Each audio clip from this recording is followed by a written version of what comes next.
yang baik. Terima kasih Roh Kudus pada pagi hari ini kami boleh bangun, boleh datang beribadah, boleh mencari Tuhan semua karena anugerah Tuhan. Terima kasih Bapak untuk kasih setiamu, terima kasih untuk penyertaanmu, terima kasih untuk tuntunanmu, terima kasih untuk belas kasihanmu. Sebentar kami akan mendengarkan kebenaran Bapak, kami siap untuk buka hati kami dan kami siap untuk merenungkan, mempraktekkan, dan boleh menjadi berkat. Aku secara pribadi dengan suami, kalau kami boleh datang ke Surabaya untuk kesekian kalinya, semua hanya karena anugerah Tuhan, Engkau diagungkan, Engkau dimuliakan. Dalam namamu kami mengucap syukur Allah kami, haleluya, amin. Tepuk tangan buat Tuhan Yesus. Silakan duduk semuanya. Silakan duduk. Shalom. Shalom. Semangat ya, betul ya. Oke, siap dalam firman Tuhan? Yuk kita masuk dalam firman Tuhan ya. Lukas 22 ayat 37a. Lukas 22 ayat 37a, demikian firman Tuhan ya. Boleh dimasukkan? Yes. Oke. Lukas 22 ayat 37a. Sebab aku berkata padamu bahwa nas kitab suci ini harus digenapi. Ya, saya ulang sekali lagi. Sebab aku berkata kepadamu bahwa nas kitab suci ini harus digenapi. Buka ayat berikutnya lagi. 2 Timotius 1 ayat 1. 2 Timotius 3 ayat 1. Maafkan saya. 2 Timotius 3 ayat 1. Dapat? Ketahuilah bahwa pada hari-hari terakhir akan datang masa yang sukar. Bapak-bapak, ibu-ibu, mungkin hari ini firmannya kurang enak. Kenapa bilang? Karena jangan hanya cari firman yang membuai-buai saja. Nats Alkitab harus digenapi. Itu kata firman Tuhan, Lukas itu yang berbicara adalah Yesus sendiri. Betul? Dan apa yang akan digenapi? Salah satu di antaranya adalah tak akan terjadi masa sukar di akhir zaman ini. 2025, 26, 27 dan berikutnya akan banyak masa-masa sukar. Dikatakan nanti bisnis akan banyak digoncangkan. Bahkan dikatakan satu cupak gandum harga 1 dinar akan terjadi. Artinya apa? Akan ada banyak krisis. Kita lihat sekarang di mana-mana, di seluruh dunia sekarang banyak PHK besar-besaran. Betul? Indonesia juga akan mengalami hal yang tidak mudah. Itu harus digenapi karena memang itu firman Tuhan akan terjadi masa sukar. Bukan akan lebih baik. Bukan hanya bisnis, tapi juga rumah tangga akan banyak kehilangan anggur manis. Perceraian akan semakin meningkat. Perselingkuhan akan terjadi semakin meningkat. Ini gak main-main loh. Makanya hari-hari ini kalau engkau hanya ikut Tuhan, sebagai orang Kristen biasa, kita gak akan bisa tahan. Percayalah. Nah bukan hanya itu juga nanti. Dikatakan apa? Anak-anak akan banyak berontak. Bahkan kita lihat, saya dengar berita kemarin di Surabaya ada berapa orang sudah bunuh diri, betul? Ini bukan hal yang biasa, ini bukan hanya iseng-iseng berhadiah. Ini ada satu hal yang tidak main-main. Akan digenapi keadaan semakin sukar. Dan dikatakan bintang nanti sepertiga akan jatuh. Itu bicara tentang apa? Gereja hamba Tuhan. Makanya hari-hari ini banyak doakan pendeta. Banyak doakan hamba Tuhan. Karena akan banyak hamba Tuhan yang jatuh. Kenapa? Karena target iblis bukan kopral. Target iblis bukan sersan. Target iblis adalah bintang 1, bintang 2, bintang 3, bintang 4. Kenapa? Karena waktu hamba Tuhan besar jatuh, pengikutnya akan banyak yang jatuh. Ini akan digenapin. Makanya hari-hari ini kalau engkau dan saya hanya biasa-biasa. Jangan bangga hanya sekedar datang beribadah. Karena iblis pakai ini akhir zaman ini. Apa nih? Saya kipas ya Pak. Enak gak Pak?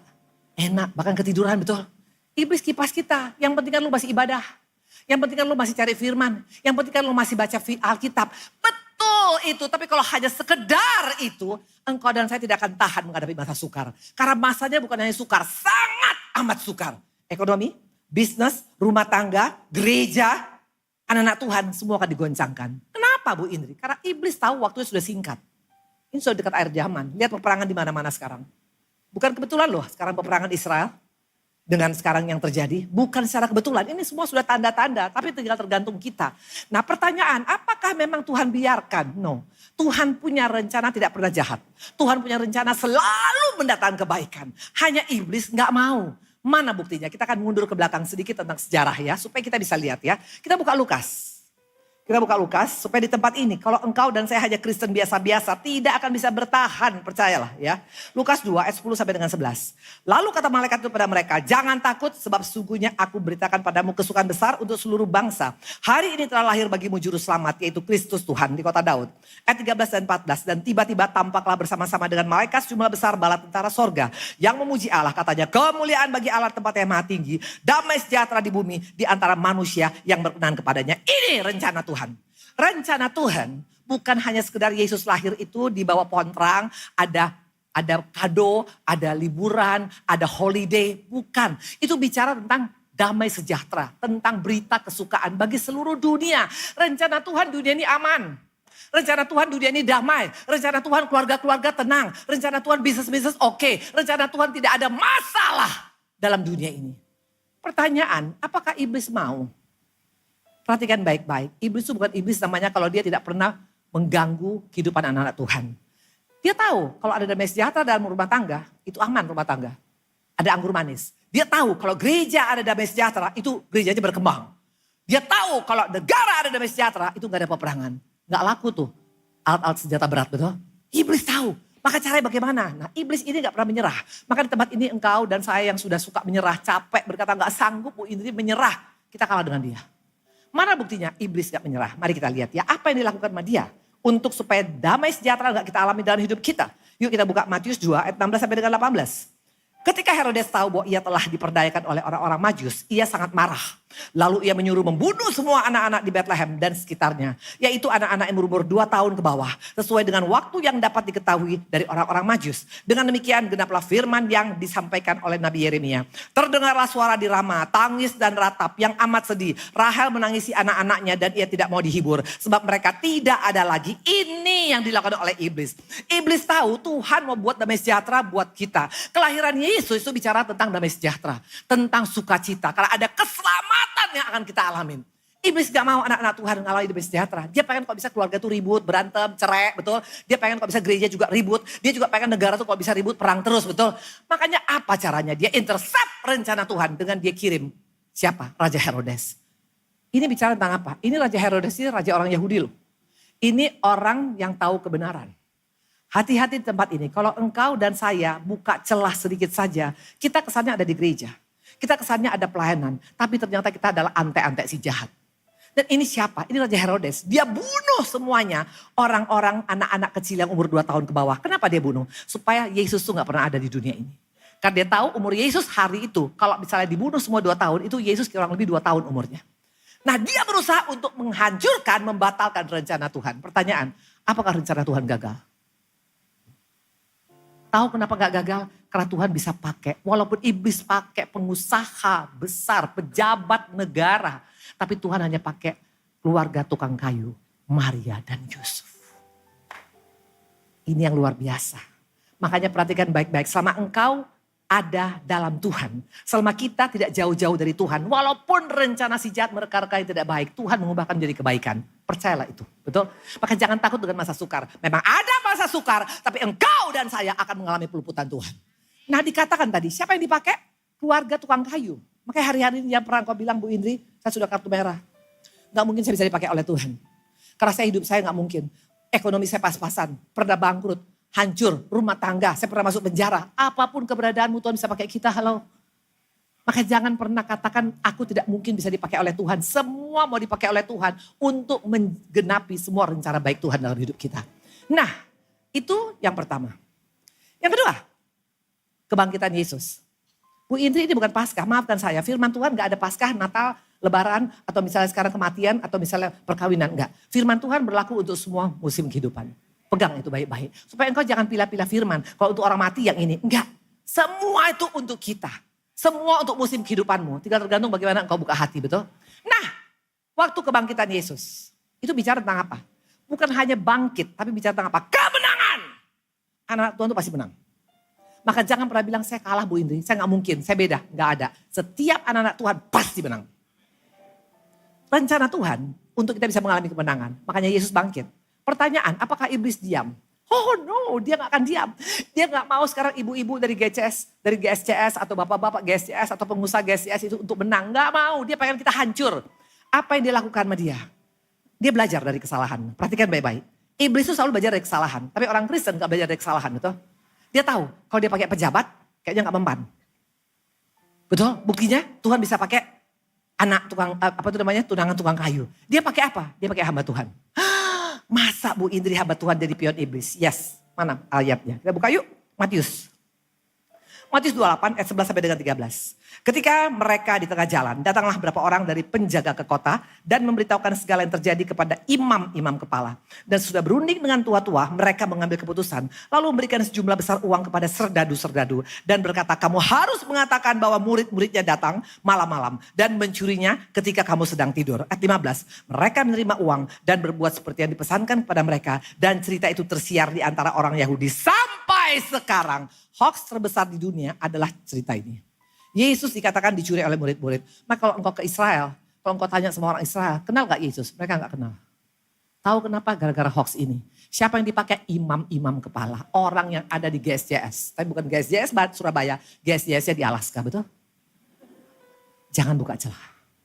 Karena kalau engkau tidak sadar, kalau engkau tetap dibuai oleh si jahat, yang penting kan lu masih gereja.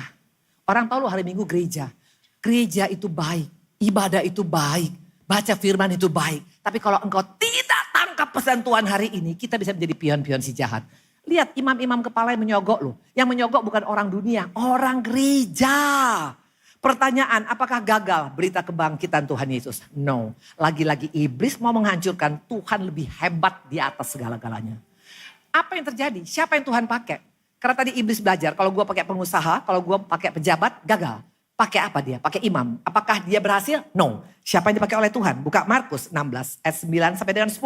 Setelah Yesus bangkit pagi-pagi pada hari pertama minggu itu, ia mula-mula menampakkan dirinya kepada Maria Magdalena yang daripadanya Yesus pernah mengusir 7 setan. Lalu perempuan itu pergi memberitahukan kepada mereka yang selalu mengiring Yesus dan yang pada waktu itu sedang berkabung dan menangis. Perhatikan, memang rencana si jahat untuk menggagalkan berita kebangkitan Yesus. Rencana si jahat menggagalkan berita kemenangan kita. Makanya banyak orang Kristen kena korbannya. Saya hancur Bu Indri, saya gak mungkin bisa ditolong. Tapi lihat Yesus, dia pakai siapa? Perempuan pelacur, mantan 7 roh jahat. Lagi-lagi, dunia mengatakan kau kartu mati. Tapi Tuhan bisa pakai hidup kita. Nangkep gak pesan saya? Ibu Indri gak jauh beda dengan tadi yang perempuan yang kerasukan 7 roh jahat. Hidup saya tidak ada bagusnya sedikit pun sebelumnya. Gila abis pol.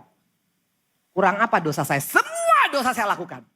Tapi waktu engkau mau berubah, engkau datang pada Tuhan. Seperti tadi Maria Magdalena, itu udah kartu mati. Tapi waktu ketemu Yesus, Yesus saja bilang, aku pun gak menghukum, tapi don't do it again. Ini bahasa yang luar biasa. Ini bahasa kasih yang luar biasa. Kalau dunia belum tentu, betul. Dia bilang sama kita, percuma nih, ini orang gak akan mungkin bisa berubah. Itu dunia, tapi Tuhan selalu berikan kita kesempatan. Oke, hari-hari ini kalau engkau pernah punya masalah, jangan takut. Tuhan sangat mengasihi kita. Tepuk tangan Tuhan Yesus. Nah, kalau begitu Bu Indri, apa yang harus kita lakukan? Buka satu lagi 2 Samuel 5:17. Supaya di tempat ini waktu engkau punya masalah, engkau punya problem. Kok jadi gini Bu Indri?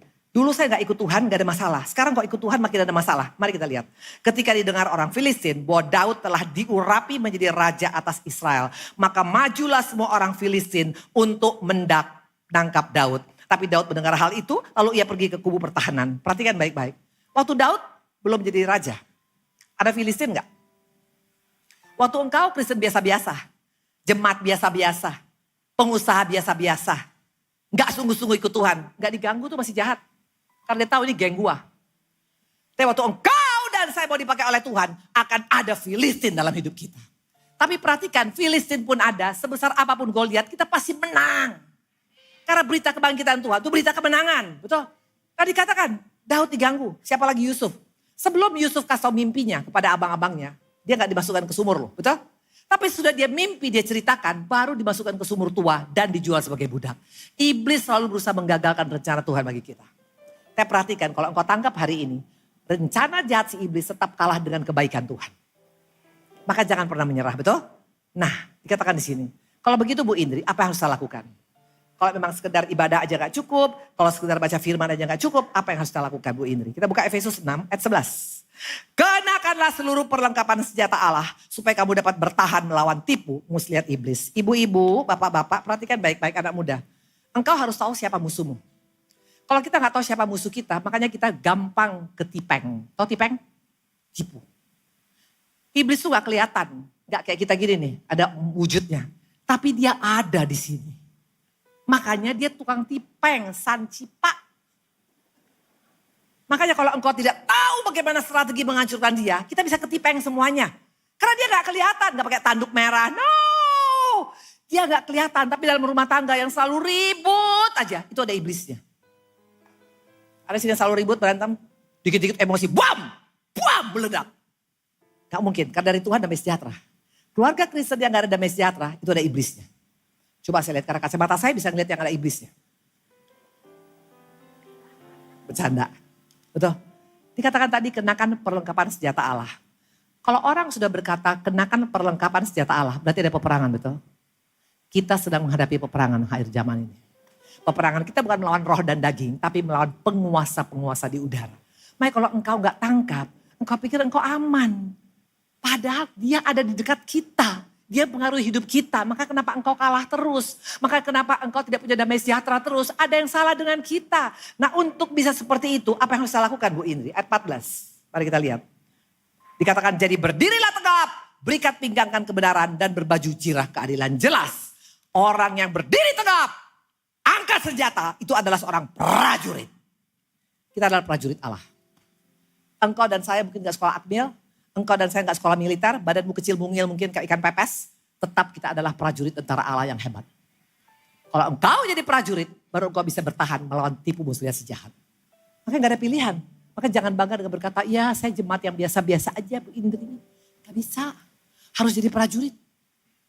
Untuk jadi prajurit apa? Ada 8 ciri khas prajurit. Mari kita lihat satu persatu. Supaya di tempat ini engkau bisa mendapatkan bagaimana cara mengalahkan musuh kita, betul? Ada, mari kita lihat. Prajurit yang handal, betul? Ada 7 ciri khas daripada prajurit. Yang bisa mengalahkan musuh, yang bisa mengalahkan tipu muslihat daripada si jahat. Yang pertama adalah apa? Prajurit ciri khasnya apa? Bapak-bapak, ibu-ibu. Yang pertama prajurit itu pasti PATUH, patuh. Gak ada prajurit kalau disuruh sekarang, ayo kamu sekarang perang. Gak mau, lagi capek, gak bisa. Gak ada istilah ngelak, gak ada istilah ngeles. Patuh, PATUH, patuh, TAAT, taat. Kalau engkau tidak taat, gak akan bisa jadi prajurit. Makanya ketaatan adalah apa? Coba tunjukkan gambar ini. Ketaatan adalah apa? Halo? Ketaatan adalah apa? Mana gambarnya? Ketaatan adalah harga mati. Ketaatan adalah harga mati. Gak bisa dinego, gak bisa didiskon. Bapak-bapak, ibu-ibu, kalau engkau sekarang lagi belanja di Pakuwon, pasti suka ini, betul? Suka dong, saya paling suka lihat red tag. Kalau udah diskon, apalagi saya suka pakai baju-baju, saya kan suka gaya-gaya orangnya, betul? Gaya gak Ibu Indri? Gaya, betul? Saya termasuk hamba Tuhan trendsetter katanya. Umur 64 tahun tapi masih suka bergaya, betul? Kalau sudah diskon di toko-toko, toko buka jam 10, jam 5 pagi saya sudah ngantri. Betul, kalau untuk baju, untuk mobil, untuk rumah, untuk real estate, untuk apapun, kau boleh pakai diskon. Tapi untuk ketaatan gak bisa pakai diskon. Jangan hanya pilih firman yang enak di telingamu. Gak bisa, itu bukan prajurit yang handal, makanya engkau jebol. Saya mau tanya, Nuh itu gak pernah dibilang prajurit. Sampai mati Nuh itu adalah petani anggur, pengusaha. Tapi dia adalah prajurit yang handal. Mana buktinya? Waktu Tuhan katakan bangun Bahtera 30 kali 40 kali 30. Yes Tuhan, 1.500 meter square. Kalau dia adalah orang sipil, kapal masih mending. Dia adalah tukang anggur, kebun anggur. Hanya tahu mupuk, hanya tahu nyangkul. Kalau engkau mau taat pada Tuhan pakai nanya. Tapi gak mungkin lah. Kenapa saya? Sampai kapan gak akan bisa taat? Taat itu hanya bilang, yes Tuhan, aku mau. Kalau engkau masih banyak pakai bilang, kenapa? Kalau Nuh bilang, ya gak mungkin dong saya Tuhan. Cari dong orang lain, yang sipil yang lain. Saya kan tukang anggur. Kalau engkau banyak berdalih, gak akan bisa jadi taat. Nuh itu taat, maka dia adalah prajurit yang handal. Dan akibatnya satu keluarganya semua selamat loh. Semua orang mati, hanya keluarganya yang hidup. Perkara mustahil bisa kau alami dengan ketaatan. Halo? Halo? Taat. Taat. Gak bisa didiskon. Tapi bagaimana Bu Indri? Bisa kalau engkau pakai Roh Kudus. Saya mau kasih kesaksian sedikit. Waktu Pak Ari, suami saya di sini. Itu COVID. Delta pertama suami saya, badai stokin. Itu harusnya sudah tidak ada lagi mungkin sekarang. Karena perburukan total. Hari pertama saya duluan dapat tapi saya OTG. Hari ketiga Pak Ari. Hari ketiga Pak Ari total ketutup semua. 80% dia punya paru-paru ketutup. Dia punya nadi 45, dia punya panas 40, batuk, darah, itu udah gak mungkin lagi. Waktu teman saya videoin, itu perutnya yang bernapas pakai perut. Nah waktu itu, Pak Ari kan biasanya bapak-bapak, mana bapak-bapak sini katakan bapak-bapak. Tiba-tiba jadi wanita semua di sini, luar biasa. Bapak-bapak paling susah ke rumah sakit kan. Kalau disuruh periksa, Pak periksa, gitu betul. Nah Pak Ari gak akan mungkin mau ke rumah sakit sendiri. Tuhan tuh baik loh. Kenapa? Saya duluan yang COVID. Padahal saya OTG. Akhirnya karena saya COVID juga, saya bilang ayo Pak kita bareng-bareng masuk. Masuk kami ke rumah sakit. Itu Pak Ari perburukan total, udah batuk darah, jalannya udah kagak bisa. Nah waktu itu pas saya diperiksa lagi, ternyata saya sudah negatif. Dokter bilang, Ibu Indri harus pulang. Karena di kanan kiri kami banyak mayat yang sudah bermatian. Dan aku 62 tahun dengan keadaan kondisi saya baru sembuh COVID. Suami saya Delta dan saya satu kamar dengan beliau. Dan Pak Ari gak bisa lagi pakai masker. Karena apa? Udah gak bisa bernapas. Jadi gak pakai masker, aku yang pakai masker 24 jam. Nah waktu itu saya pikir, aduh Tuhan. Kalau saya sampai negatif saya mesti pulang. Dan ternyata saya negatif. Dokter bilang pulang. Waktu saya pas mau pulang, Pak Ari hanya bilang begini, kalau saya nanti dipanggil Tuhan, cari tempat yang terbaik. Air matanya keluar. Di sana saya bilang, Tuhan, what can I do? Apa yang harus saya lakukan Tuhan? Tuhan bilang, stay. Ibu-ibu, saya punya anak 4, baru 1 yang menikah, 3 belum menikah. Kalau saya pakai logika saya, gila. Kalau kami dua-dua nanti ada apa-apa, betul? Tapi kalau engkau patuh, engkau tidak pertanyakan apa kata Tuhan. Saya bilang, baik Tuhan. Kalau engkau yang menyuruh aku tinggal, aku akan tinggal dan engkau akan jaga hidupku. Karena Tuhan gak pernah beri roti, beli batu kepada orang minta roti, kasih apa? Kasih apa? Batu dengan roti, satu lagi apa? Ikan kepada orang minta apa? Hah? Ikan kepada orang minta ikan, ya enggak lah. Apa-apa, kok sampai lupa sayanya. Pokoknya Tuhan gak pernah kasih apa? Gak pernah kasih ular pada orang yang minta ikan, gak pernah kasih batu pada orang yang minta roti, betul? Itu saya perkatakan terus, Tuhan tolong. Jam 3 pagi, jam 4 pagi, Tuhan bangunkan saya. Indri, kamu WhatsApp ke Surabaya. Ke anak rohanimu di Surabaya. Minta tolong supaya dibawa ke Surabaya. Logikanya kenapa Surabaya? Logikanya kenapa gak RSCM Jakarta? Dan logikanya saya telepon bos besar di Surabaya untuk buka WA jam 3 pagi gak mungkin. Tapi kalau engkau taat, kau tidak pertanyakan. Saya WhatsApp jam 8 pagi mereka telepon. Ibu akan dijemput pakai pesawat langsung dari Singapura. Tapi bukan pesawat Kaesang ya. Bukan. Ini pesawat anugerah Tuhan, betul. Dan akhirnya Pak Ari dijemput. Masuk National Hospital. 4 hari sembuh total. Tepuk tangan sama Tuhan Yesus. Ketaatan. Ketaatan. Nah kalau engkau tidak taat, engkau yang rugi. Karena proteksi Tuhan buat orang yang taat itu luar biasa. Dikatakan Daniel, Sadrak Mesak Abednego, tidak satu rambut pun jatuh kalau gak seizin Tuhan. Maka jangan suka ngeles. Jangan suka bilang, aduh tapi jangan dong, gak bisa. Orang prajurit itu taat. That's number 1. Yang kedua, ini mungkin agak tidak suka, tapi yang boleh buat harus disampaikan. Kita buka yang kedua, ciri khas daripada prajurit. Yang kedua dikatakan adalah apa? 1 Timotius 2 Timotius 2 ayat 3. Sama-sama kita baca. Ikutlah apa? Menderita sebagai prajurit yang baik dari Kristus Yesus. Ibu-ibu, bapak-bapak, kalau engkau mau menghadapi masa sukar ini, kalau engkau tidak siap untuk mengalami proses, tidak akan mungkin. Karena memang ikut Tuhan, itu ada penderitaan. Maka kata Tuhan, mari datang padaku yang letih lesu berbeban berat.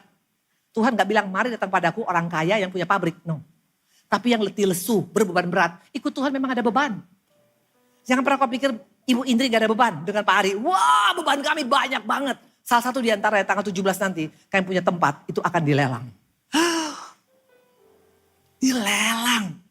Padahal utang pajaknya seiprit. Yang dilelangnya besarnya minta ampun. Dan harga lelang pasti 50%. Apa itu gak masalah?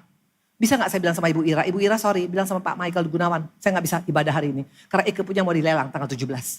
Tapi percayalah kau. Walaupun mau dilelang, walaupun rencana tidak baik sama Tuhan tinggal gampang balikan tangan. Itu bedanya. Halo, itu bedanya. Ada penderitaan, ada. Makanya ikut Tuhan, jangan hanya pengen jadi kayak gini. Nih. Kalau Pop Mie apa? Kalau Pop Mie berapa lama? 1 menit, betul? Bisa dulu langsung jadi. Ikut Tuhan harus seperti ini. Kayak telur yang lagi di-boil. Makan waktu bisa 5 menit, 7 menit, betul? Pertanyaan saya, pernah gak dengar si telur lagi pas di boil bilang gini, aduh panas, gak kuat. Maka tempat ini kalau engkau tidak siap menderita, belajar dari telur. Nanti pulang dari sini di Papua, beli telur semuanya. Memang ada masalah, ada penderitaan. Tapi kenapa Bu Indri? Karena Tuhan mau setiap kita untuk menjadi seperti apa? Di akhir zaman ini Tuhan mau kau jadi emas. Tanpa penderitaan emas ini akan pernah menjadi emas yang murni. Dia harus dibakar. Tapi seringkali kita hanya kelas ini. Makanya engkau dan saya kalau hanya kelas ini gak akan bisa bertahan. Kelas apa nih? Apa nih? Kelas jerami.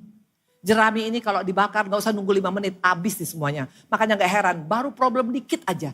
Hanya gara-gara suami gak pulang 3 hari langsung. Ya udah cerai aja. Ada di sini seperti itu? Kalau engkau kelas jerami gak akan kuat di akhir zaman. Akan terjadi masa sukar loh. Makanya mau gak mau, engkau dan saya harus menjadi apa? Harus menjadi tentara yang ini apa? Kayu. Memang kayu dibakar gak langsung terbakar. Tapi tetap sooner or later dia akan jadi arang. Mungkin engkau tidak langsung hilang dari gereja ini. Mungkin engkau hilang setahun kemudian. Tapi tetap engkau tidak akan bertahan di akhir zaman. There is no choice. Harus jadi emas.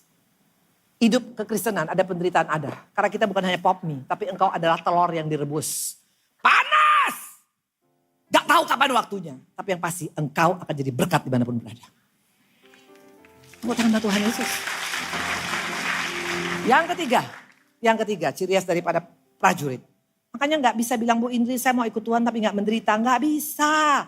Coba lihat contoh-contoh di Alkitab. Semua orang-orang di Alkitab itu yang mengikut Tuhan. Yang dipakai Tuhan itu menderita semua loh. Yusuf penderitaannya gak main-main loh. Bayangkan yang tadi anak manja kesayangan masuk ke sumur tua. Habis dari sumur tua jadi budak. Budak itu gak main-main loh kalau dijual. Kalian tahu ditelanjangin. Habis itu dilihat nanti berapa harganya. Dan dia gak punya hak sama sekali. Padahal kurang apa papa mamanya kasih dia semuanya betul. Sometimes saya pernah mengalami seperti itu. Dan yang mengerikan dilupakan dia 2 tahun. Padahal dia sudah berbuat baik pada juru minuman tapi dilupakan. Bisa kita dilupakan pada orang-orang yang kita baik sama dia loh. Itu penderitaan. Yang ketiga. Kalau engkau mau jadi prajurit yang betul-betul bisa menang menghadapi akhir zaman ini. Yang ketiga, 2 Timotius 2 ayat 4. Seorang prajurit yang sedang berjuang tidak memusingkan dirinya dengan soal-soal penghidupannya. Jelas. Kalau engkau berkata engkau mau ikut agenda Tuhan. Tapi engkau masih pakai ini. Apa nih? Self pity. Mengasihi diri sendiri. Ya Bu Indri mentang-mentang memang saya mungkin ya. Karena saya udah tua kali suami saya jadi begini.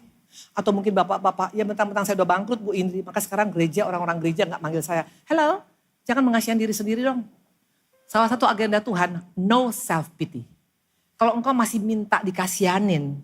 Engkau adalah orang lumpuh yang 38 tahun di Bethesda. Tuhan tanya, maukah engkau sembuh? Tuhan udah jelas menawarkan, maukah engkau sembuh? Dia bilang apa? Enggak ada orang yang memasukkan saya. Pada saat saya mau masuk, udah ada yang orang duluan.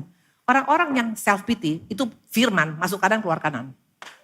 Enggak bisa firman masuk ke sininya. Karena apa? Sudah mengasihi diri sendiri. Udah pakai benteng terlebih dahulu. Dulu saya orang mengasihi diri sendiri. Mentang-mentang aku gini, mentang-mentang aku gini. Makanya firman gak pernah bertumbuh sama saya. Itu namanya tanah yang kering. Gak bisa bertumbuh. Karena firman hanya bisa bertumbuh waktu orang bisa meresponi dengan benar. Kalau engkau masih mengasihi diri sendiri, gak akan bisa bertumbuh. Terutama istri-istri. Mana istri-istri? Angkat tangan. Halo, mana istri-istri? Ini janda semua, luar biasa. Hah? Janda semua di sini? Nih. Ikut agenda Tuhan ini. Gak ada pride. Kadangkala pride kita diinjak-injak. Siap gak? Enak aja. Saya orang hebat loh Bu Indri. Papa saya orang kaya loh. Enak aja saya gak dianggap. Saya tuh baik kalau orang baik sama saya. Tapi kalau orang jahat sama saya balas. Berarti engkau masih punya harga diri. Yesus gak ada harga dirinya loh.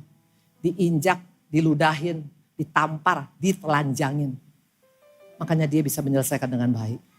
Penghalang kita bisa masuk agenda Tuhan adalah harga diri. Amin. Amin. Tapi Bu Indri, kan gak gampang, memang gak gampang. Makanya kita butuh Roh Kudus.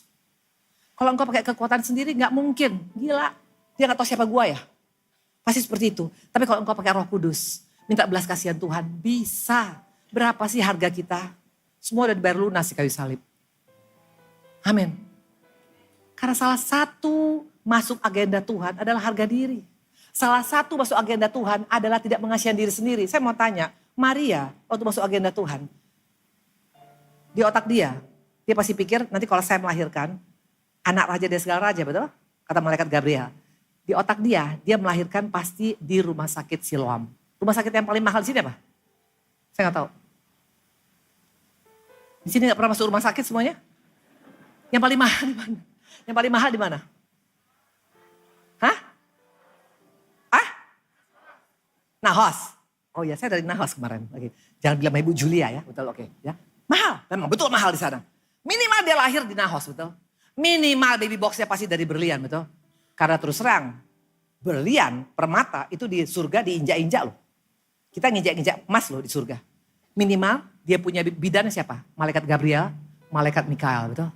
Tapi faktanya, boro-boro ada malaikat, boro-boro ada bidan, yang ada binatang di sana. Dan dia melahirkan di kandang binatang. Dan dia punya baby box adalah palungan, tempat makan ternak. Dan dia punya popok, bukan dari Saint Michael. Tapi dari mana? Dari lampin. Itu kain kotor yang diletakkan di atas keledai. Kalau dia pakai harga dirinya, Maria. Kalau dia pakai harga dirinya, Yusuf. Nggak akan jadi dia menjadi pembawa kabar baik. Makanya iblis pakai harga diri kita. Iblis pakai kita punya mengasihan diri sendiri. Kok gini? Masa saya melahirkan anak sulung? Pastilah Maria pengen anak sulungnya lahir di tempat yang bagus, betul? Siapa sih yang punya anak pertama? Punya anak? Angkat tangan. Di sini semua gak ada manusia ya? Waktu anak pertama saya lahir, itu kalau bisa tempatnya pokoknya yang paling bagus. Sampai dia punya baby box, karena anaknya laki, semua biru saya beli. Hanya giginya yang gak biru. Karena anak pertama, betul. Masa Maria sebagai manusia normal, pengen gak dia anaknya lahir di tempat yang bagus? Anak pertama, Bu. Betul. Tapi faktanya lahirnya di tempat yang gak layak. Apakah dia marah? Apakah dia kecewa? Apakah dia sakit hati? Apakah dia mengasihi diri sendiri? No. Dia katakan, akulah perempuan yang paling berbahagia di dunia. Makanya gak heran. Dia mengalami perkara besar. Hari-hari ini kalau engkau tergantung apa yang kau lihat, kau tidak akan bisa bertahan di akhir zaman. Amin. Halo. Kok makin gak enak sih? Mau ditulisin apa enggak? Mau ditulisin apa enggak? Yang keempat. Prajurit. Itu pasti yakin. Yakin dia pasti menang. Gak mungkin sekarang prajurit Israel mau perang. Dia bilang aduh matilah di gua. Gak mungkin. Mereka perang. Walaupun masalah menang atau kalah. Mati apa enggak urusan nanti. Yang penting gua pasti menang. Bagaimana cara untuk bisa menang? Makanya ibu-ibu bapak-bapak pakai ini. Saring apa yang kau dengar. Kejatuhan daripada orang Israel 2 juta orang mati di padang gurun. Tahu kenapa? Karena mendengar 10 pengintai. 10 mengintai berkata gak mungkin kita bisa masuk. Gak mungkin bisa menang. Karena banyak kita kayak belalang, mereka kayak raksasa. Intimidasi si jahat itu memperbesar masalah.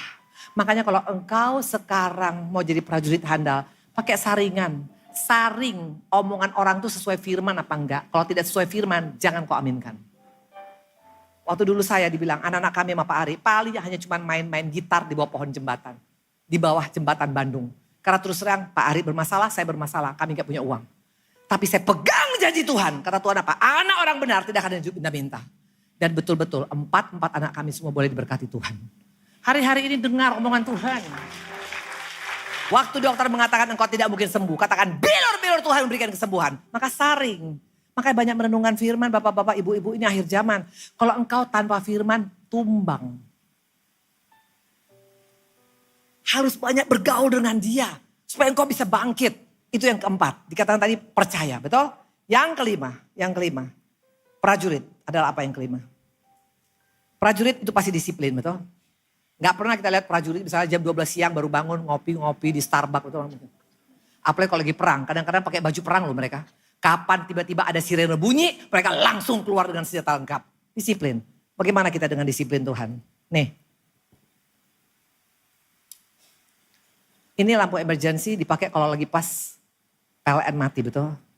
Kalau engkau hanya bangun hubungan dengan Tuhan seperti lampu emergency, engkau tidak punya disiplin doa, nggak bisa bertahan. Bangun hubungan dengan dia. Bangun hubungan dengan Tuhan, gak ada hubungan dengan pendeta. Kalau engkau mau bertahan di akhir zaman ini, bangun hubungan dengan dia. Tuhan banyak bicara sama kita loh. Akhir zaman ini Tuhan mau bicara sama kita banyak. Maka dikatakan siapa bertelinga, dengar. Itu ada 12 kali Tuhan ngomong di Alkitab. Tuhan lagi pengen ngomong sama kita. Anakku, walaupun kau punya masalah ekonomi, ini jalan keluarnya. Anakku, engkau punya masalah kesehatan, ini jalan keluarnya. Anakku, engkau punya masalah rumah tangga, ini jalan keluar. Tuhan lagi mau ngomong. Makanya ambil waktu dengar sama Tuhan. Jangan hanya ngomong minta Tuhan, tolong kalau bisa pabrik saya ada 10 biji Tuhan. Tuhan kalau bisa Tuhan istri saya tambah lagi Tuhan. Jangan. Dengar. Ada waktu sabatikal. Dengar, diam. Tuhan lagi mau ngomong sama kita. Karena engkau tidak akan kuat menghadapi akhir zaman kalau gak ada tuntunan Tuhan. Dia ngomong persis, detail. Nuh kok bisa bangun bahtera dan gak bocor. Tuhan tuh detail kalau ngomong. Panjangnya seperti ini, nanti palang pintunya seperti ini, lantainya seperti ini. Tuhan ngomong detail. Kapan Tuhan bisa ngomong detail? Waktu engkau punya waktu dengan dia. Daripada nonton Turki 5-6 jam, banyak duduk di kaki Tuhan. Saya terus terang kalau gak duduk di kaki Tuhan, gak akan tahan hari ini. Karena permasalahan yang kami alami dengan Pak Ari banyaknya minta ampun. Hanya gak bisa saya sebut. Kalau saya sebut satu persatu, 3 hari 3 malam gak pulang dari sini. Tapi kenapa kami yakin? Karena kami tahu Tuhanku jauh lebih besar daripada masalah kami. Kenapa bisa ngomong gitu? Karena aku pegang janji Tuhan. Kenapa bisa pegang janji Tuhan? Karena aku pakai saringan.